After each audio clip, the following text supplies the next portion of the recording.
How's it going, everybody? I am Jason of Jason's Realm here, and today I am here bringing you guys our official XFL Week 3 Power Rankings. Let's just dive right into this. At number 8, we have the Orlando Guardians. Really not moving up, not going down at all, staying put because they suck. They are by far the worst team in this league, and they are just not doing anything to better their case. They have an incredibly bad point differential. They are 0-2. They are just looking like a awful team that's not going to do anything this year at all. At number 7, we have the Las Vegas Vipers, down 2 spots from last week because they played ugly against DC. They only put up 6 points, and the weather was good for the first half of the game.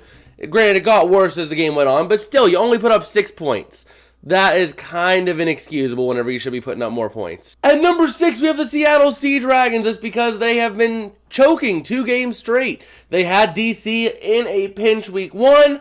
DC came out. They had St. Louis in one this week, and St. Louis crawled out of it. Seattle collapses in the second half, and until they prove to me that they can't, and Ben DiNucci proves to me that he is a solid quarterback, this team is going to be low. At number 5, we have the San Antonio Brahmas, up 2 spots from last week because of their dominant performance. Sure, it was against the Guardians, and the Guardians are the worst team, but still, it takes a lot of work to win by that big of a margin. And Jack Cohn having himself a day, a 125 plus QBR on that day, 3 tutties, incredible completion, or a solid completion percentage with decent yards.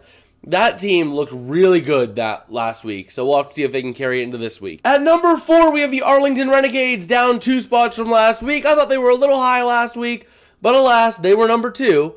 But ultimately, really looking rough. They do not have much of an offensive attack going. They got 2 offensive touchdowns this year. The rest have been carried by the defense. Without that defense, they would be nothing. They would be absolute garbage. So this team, they got away with a couple of things last week, so that's why they ended up playing it close to the Roughnecks. They got away with a couple of things, forcing a couple turnovers on special teams.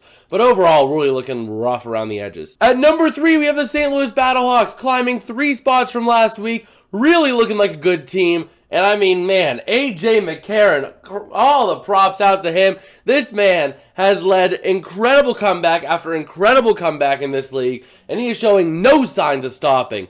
The Battlehawks are a great second half team. They have great finishes.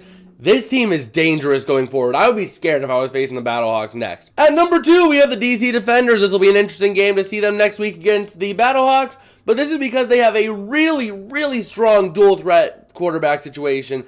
They have Jordan Ta'amu, who can hit you through the air and hand off, and then you have Derek King, who is able to make throws occasionally, but he is able to hide behind that offensive line and hand off when needed to. That is a really dangerous threat, and they're able to do whatever they need to do with that. And King is able to give them a spark when they need it, so they are a really scary team to face right now. Well, that leaves at number 1, the Houston Roughnecks, staying put from last week, mostly because I believe they just had a bad game. You're going to have bad games, but I think this team is still by far the best team in the league. They have a suffocating defense. They have 2 of the top 5 sack leaders right now. And man, that team is just a scary one to go up against. They can pull your interceptions. They can get you on the ground as your quarterback. They can do anything on defense. If the offense gets a little bit better, that team will be really scary going forward. But that's just about going to do it for the Power Rankings. What do you guys think? What are your guys' Power Rankings? We want to hear what you have to say in the comments below. And if you haven't already, check out our Week 1 recap right over here. If it hasn't popped up already, it will pop up soon. We recap every single game this week, and we kind of give our opinion on it. If you guys did like, don't forget to smash like and smash subscribe, as we are currently on the road to 350 subscribers, which is incredible to see. I would love to see if we can hit that maybe by the end of March, but yeah. I guess with that, we will see you guys later. Peace out and have a good one.